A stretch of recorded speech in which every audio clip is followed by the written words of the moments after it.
There is a movie out recently. It stars Robert Duvall. Robert Duvall has done many great movies in his time, one of them being The Apostle. And there's others, of course. He's a gifted actor. In this movie, this recent movie, it is called Get Low.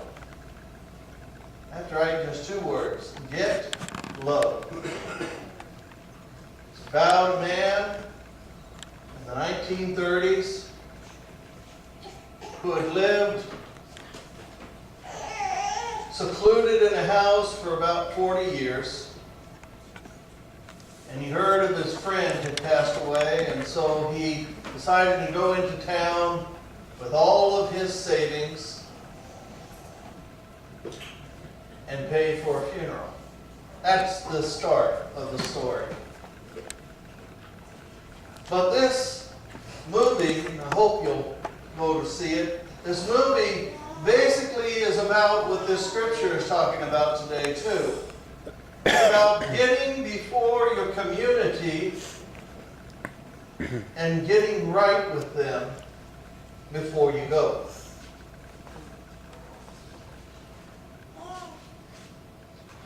His idea was he wanted to gather the whole community. This was the guy that had one of them little houses and had no trespassing signs up all over the place. Mm-hmm. And all the little boys would come and throw rocks at the windows and be mean to this man.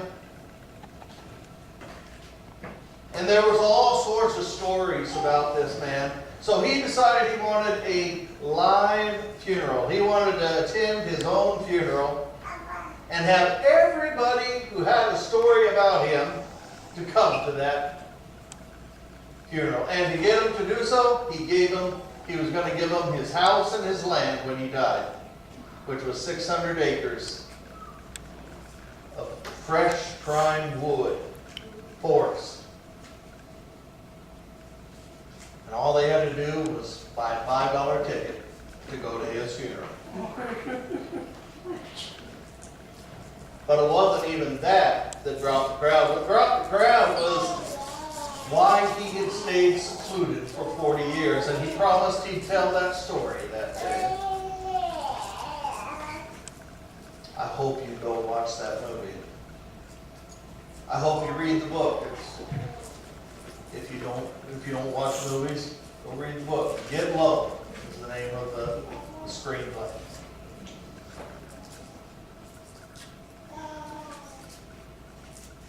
Jesus wants the church to get low with each other. He wants the church to be able to handle its affairs with each other in a reconciliation manner. Now, I must say that the church doesn't always do a real good job of this. I must say that shortly after Jesus died, within 100 years even, the church was bickering back and forth at each other, and some of the church were even taking each other to court instead of resolving their issues and their conflicts. This was not what Jesus wanted. Jesus knew that he would only be physically present among them for the short time that was his to be among them. And he knew this much about humans.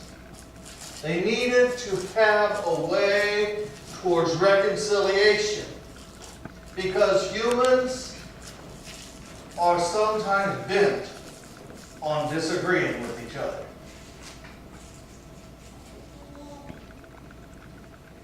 If we go along here a little bit in a relationship, down the journey, we're going to walk a few steps and we're both going to have an opinion about something.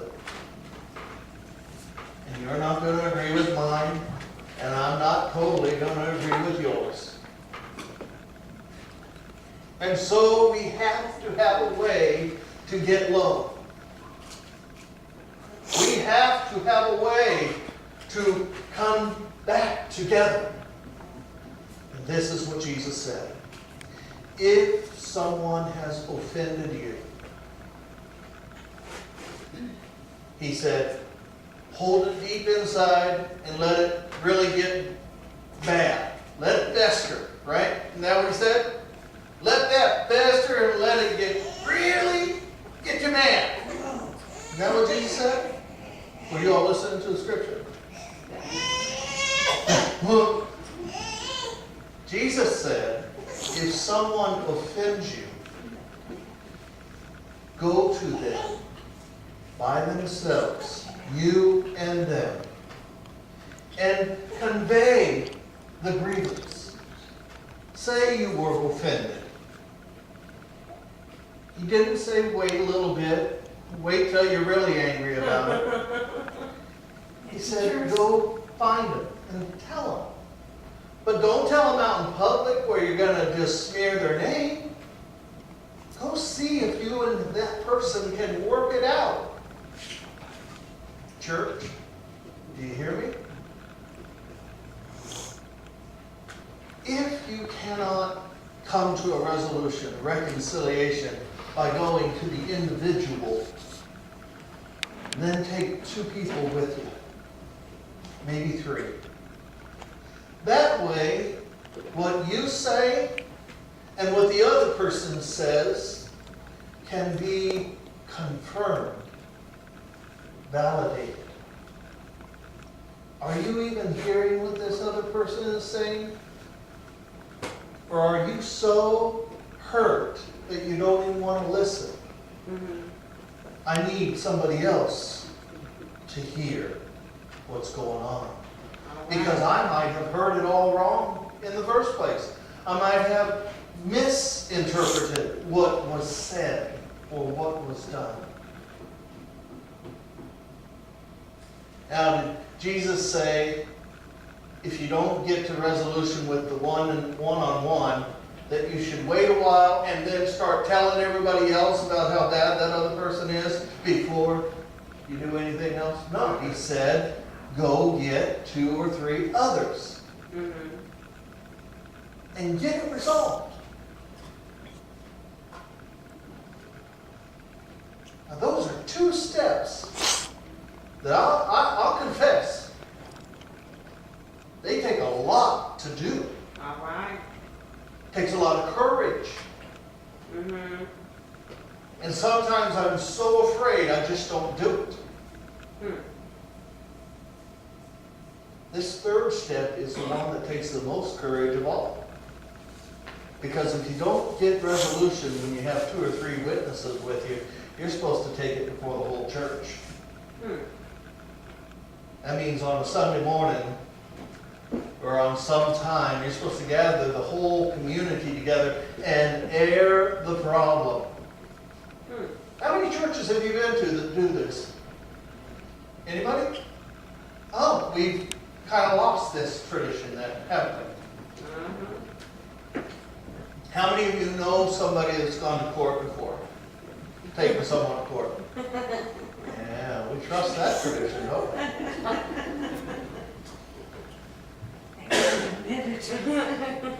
3rd step was to take it before the church so that you get reconciliation. All right. You know what I love about this whole thing? It's so healthy. It's so healthy. Wouldn't you love to be in a community where you knew when wrong was done, it would be addressed, settled, done, complete, and we can get back on to life? All right. Because doesn't life have enough junk? All right.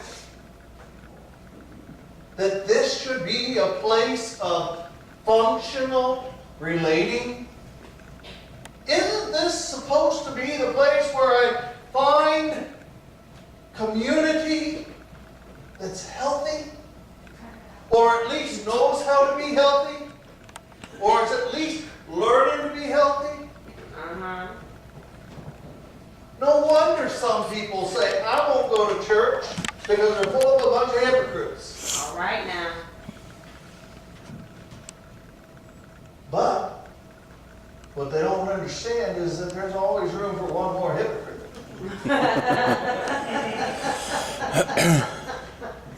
All right, Papa. Now, if that one is not reconciled after even coming before the entire church, it says in this scripture that we are to treat that person as a Gentile or a tax collector. We are to treat them like they're a tax collector or a Gentile. Now, as I studied on that, I had to research, what did Jesus do with Gentiles and tax collectors? Well, he ate with them. He tried to win them back to God. He conversed with them. And he tried to show them the way. So church, it's not a get out of jail free card when they won't come to reconciliation when they come before the whole church. You're not supposed to treat them like they're an outcast. It's not that. You're supposed to treat them like someone that needs to be reschooled in the gospel and the love of God and the love of Christ. This is couched within the scripture that talks about the lost lamb. This is couched within the scripture that talks about reconciliation as a major point of the good news. Be ye reconciled.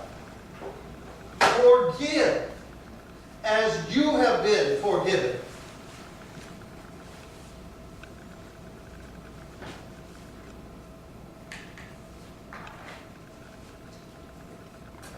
If we would do what Jesus has asked us to do, we would be a lot safer place to be. I would be assured that when issues came up in community, that they would be addressed. I would be assured that if I didn't address them, somebody else who had the courage to do so would do so. I would be blessed by that community, and I would know that my children would be okay in that community. Because things wouldn't go untended to. I could handle that kind of a community. Oh yeah, would my feelings get hurt? Sure, because I'm going to do someone wrong. There's no doubt about it.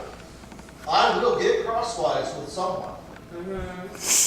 You're going to get crosswise with me. But imagine a world that really took reconciliation seriously. How many marriages do you think would be saved if they took reconciliation seriously? How many churches would not have split if they took reconciliation seriously? How many friends would you still have today if you took reconciliation seriously? All right. How many broken hearts could be mended? Is there quite enough love?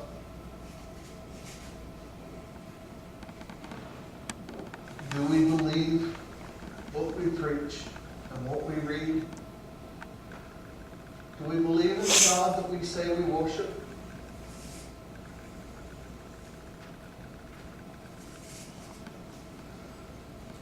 My heart breaks for a church that cannot see that. And